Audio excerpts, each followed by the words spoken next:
Hello, everyone, and welcome back to the Jake's Take with Jacob Elyachar's 5th anniversary season. I'm your host, Jacob Elyachar, the chief content producer and writer at jakestick.com, a pop culture entertainment news website. If you're watching us on YouTube, please give us a thumbs up and please subscribe to my YouTube channel. And not to mention, if you're listening to this on our audios, listen to this episode and more episodes, and please subscribe and give me a 5-star rating, please, and thank you. I am thrilled to welcome back this incredible performer as our latest guest on my 5th anniversary season. She's an actor, comedian, writer. You may have well seen her on America's Got Talent season 16 when she's a finalist. She's also the star of Dashing Through the Snow, starring Little Ray Howie and Ludacris. So please help me welcome back to this podcast, Gina Brillon. The crowd goes wild. Hi, it's nice to be back. Gina, it is so good to see you. I can't believe it's been 3 years. Me either. 3 years. Wow, so crazy how much It time just has. flies by. Like it just goes like this so quickly. I know, and over the past 3 years, I follow you on Instagram, so I'm so proud of all the growth that you have gone through. Oh, thank you so much. It's been a crazy but fun and wonderful ride. Alrighty, guys. For those of you who haven't listened to the podcast before, Gina and I first spoke when she was and when she auditioned for America's Got Talent season 16 way back in 2021. So, Gina, it has been 3 years since we last spoke. So, how have you grown as a performer? Um, I've seen a lot of growth in different areas. And as far as stand-up comedy, my life has changed over the past 3 years between, having a baby and becoming a mom over the pandemic, and my son is now 3 years old, so, I'm going through the, growing pains of toddlerdom. Uh, Aside from that, which provides plenty of stories and material. So a lot of the material has just been what my life has been for the past 3 years, which is just this growth as a person, growth as an artist, and it's taken me to places and had me unpack things that I never talked about before, like, what it's like to be raising a child in today's climate with how differently we're handling and looking at parenting now and kind of the perils of that. And, I got to do a movie and there's other projects coming down the pipeline. So it's been a very busy, wonderful, creative time for me. Awesome, awesome. I'm so proud of all that you've done. And I got to give a shout out to my 3-year-old nephew, Nash, because Nash is 3 years old. So it's an amazing time. So, anyway, I got to say this. How did AGT help you prepare for the next chapter of your career? I really think AGT helped me prepare for this next chapter of my life because the pressure was so incredibly high. And, you think I don't know if I can handle this pressure, and I feel like I really went through that pressure like a pro. Like, I really was able to keep my anxiety at bay and, like, really control a lot of things that I had never been challenged to kind of take control of before, because I had this huge opportunity and everything within me just wanted to walk away really proud of what I did on that stage and with the show. And I really was. I was proud of myself for what I was able to accomplish and what I was able to endure during that time. And I was so proud of you when you made it to the finals. I was so happy. I was one of the few people in the virtual press room that was jumping up and down every time I saw your face, and I was so happy that you made history as well. And hopefully there'll be more history glass ceiling moments break in the future with the show. I really hope so because I felt like it was very impactful for me personally, but also for, you know, for Puerto Rican people from the Bronx. Like they took such pride in the fact that I had made it to the finals.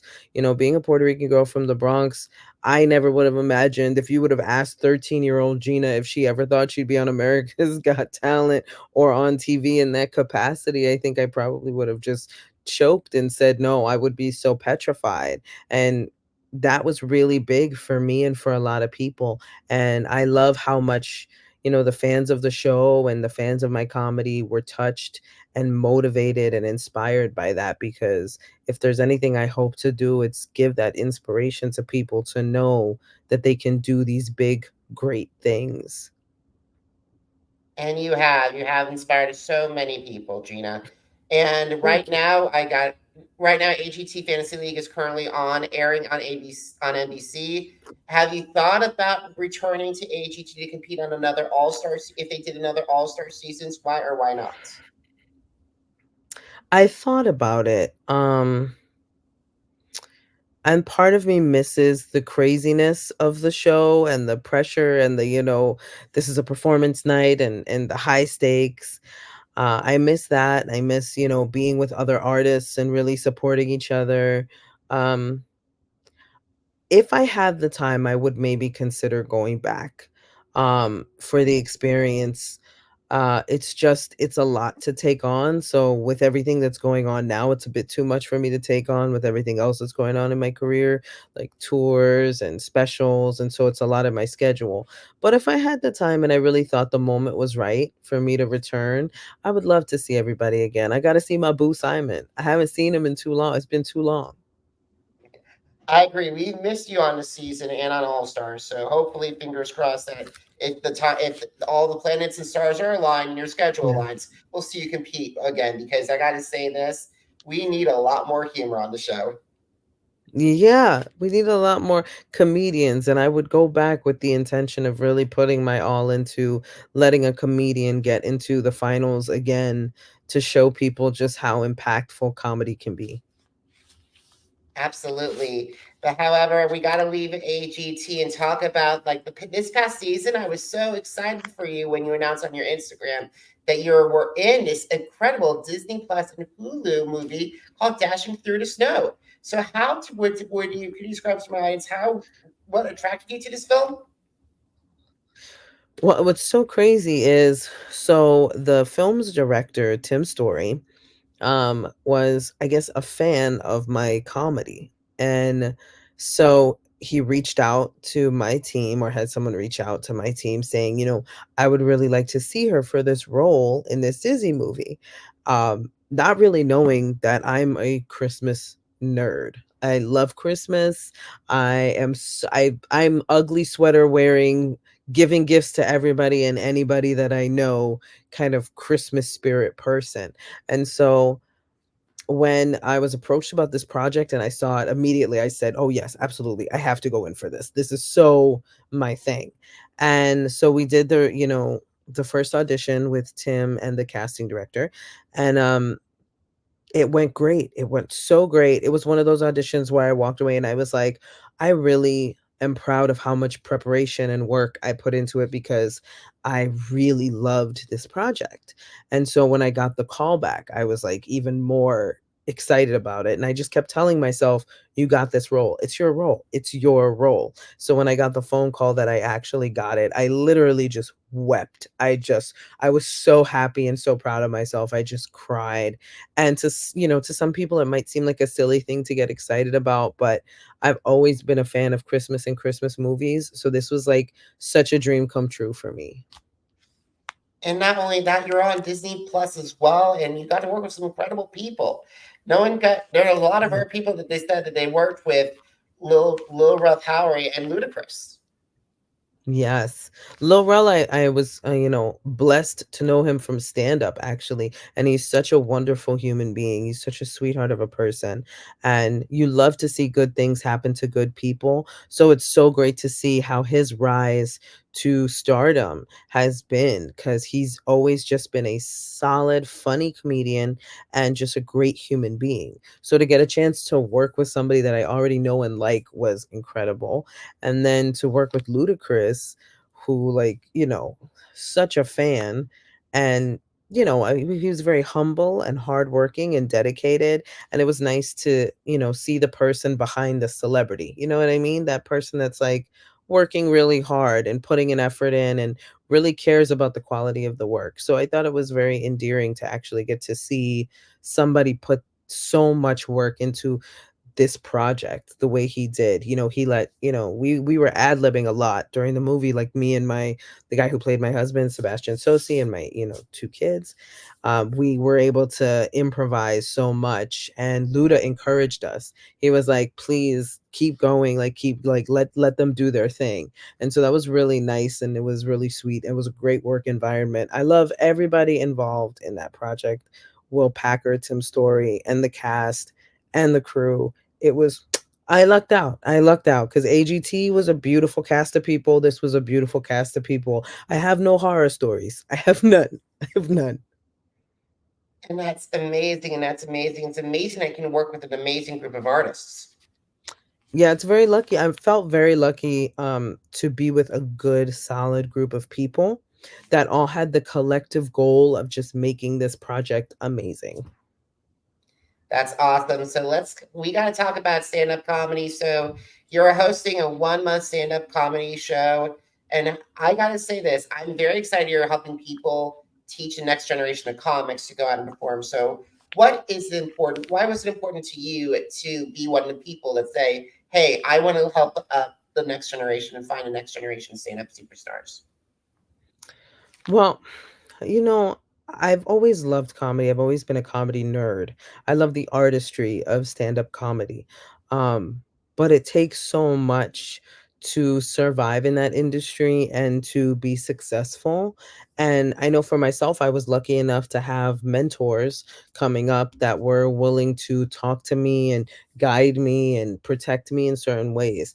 And so once I started teaching stand-up and doing, like, I do classes and I do private lessons, it's mainly to help usher people through a difficult business and keep them focused on their goals and figure out what their goals are. Because that was something that I was lucky enough to have with the people that I came up with, but not everybody is. So I just wanted to give that to the people who may not have it directly available to them, the ability to ask questions, to work things out, to, you know, have a space to just discuss the difficulties that they've had navigating through the industry. And I think it's important to give people that time and that space, and also award them with some, like, mentorship and be like, hey, I may not know everything, but after 20 plus years in the industry, I definitely have some valuable advice for you. And I really hope your students pick up on that advice, especially like I bet you work on a lot of material, and hopefully, do you have the same like different? You have different comedians with different points of views. Do you rarely see in your class they all have you, uh, like they have all different points of view? Well, I mean, they will all have, sometimes people have similar points of view if they come from similar walks of life.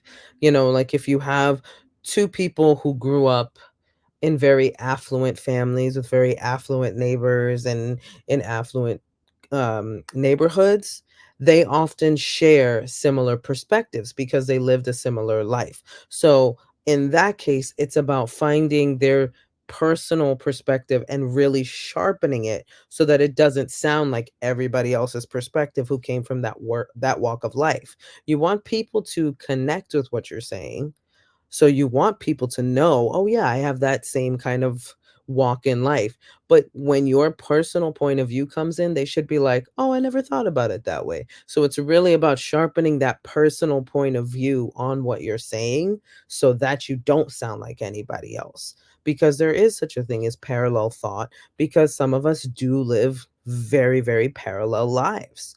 So more than anything, it's about really pinpointing what your point of view is and how it's different from everybody else's. And that's incredible. So this year you have a lot of tour dates. So what can your audience expect from your tours? Whew. Well, I'm currently working on my fifth stand-up special. So uh, that's exciting, and really it's a culmination of what the past 3 years has been like. So a lot of it is just the struggles that I've had in my own personal growth, like my own therapy journey, my growth as a parent, my growth is even in my relationship with my husband, and these different things, because I think, you never stay the same person. There's always some growth or some change with each year that you have different experiences. So you're going to come in, you're going to see how I've grown. and where I've gone to, and even in my comedy, what I talk about is so vastly different because I in a different place in life. So it's a journey that I hope people enjoy coming on with me.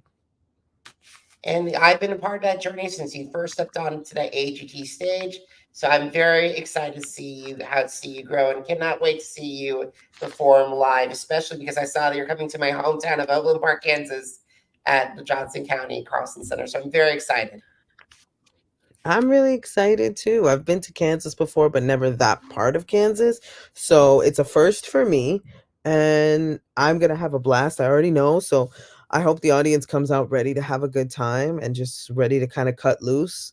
I'm very silly and playful, with just a little touch of, some depth and some, a little bit of therapy and throughout my comedy that helps people kind of deal with things. So I'm looking forward to it big time. Awesome. So we got to talk about social media. So what have been some of your favorite social media apps that you connect with your fans? I love Instagram. Instagram has been my solid. I feel like there's a lot of back and forth with people on Instagram. Um all social media can be at some point problematic in terms of trolls and negativity on there, and how you deal with that is always very important for your own mental health.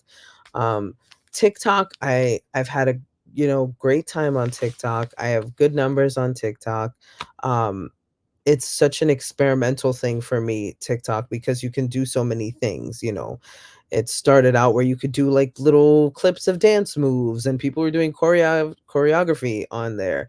And then it became lip syncs, and now it's so much more than just choreography and lip syncing people's audios. But I found traction through a lot of people lip syncing to my comedy audios, and it just people started following me because like stuff was going viral, and I was like, oh wow, this is great. People really have taken to my material. And then there's always the people that don't, and for those people, that's fine. You can just scroll past, not subscribes. I don't need your negativity. But for the people that love it and have been so supportive, it's been incredible. Like the love and support from the TikTok community as well as from Instagram. So those are my two big ones. I'm rarely on Facebook. Um Facebook got a little too messy for me, so I'm very rarely on Facebook. Uh so if you're trying to communicate me on there, switch over to IG. Uh and then, just those are the main ones I think currently that at least I know of are, TikTok, IG, and Facebook. So I'm mainly on TikTok and IG. Awesome, awesome. So later this year, a new set of hopefuls will audition for Simon, Sophia, Heidi, and Howie on AGT's 19th season. If you had the opportunity to meet with several contestants and said, "Hey, wait a minute, I have this opportunity to head to California and sorry and compete in an audition for in front of the judges," what advice would you share with them? If I could share some advice with them, it would be one, to be your authentic self. Don't try to fit a mold that you think like is already on the show. Like, oh, I'll just do what I've already seen on the show in the past. No, be original. Be your authentic self, because I think that's what shines on that show is authenticity. Um, and just know that whatever the outcome of the audition, it doesn't make or break you in this industry. It can set a new goal. Like whether the audition goes good or bad, set the goal that whatever happens, I'm going to be proud of myself for even daring to be this bold and this brave, because it's a huge thing for you to do for your career regardless of the outcome. So just enjoy your bravery. Truer words, and I cannot wait for anyone that's listening to this and is auditioning for season 19. Good luck. I cannot wait to see you guys on my screen. So we got to start winding down our conversations, Gina. So, Gina, can you please remind me where my audience can get tickets to see your show, connect with you on social media, and also see Dashing Through the Snow?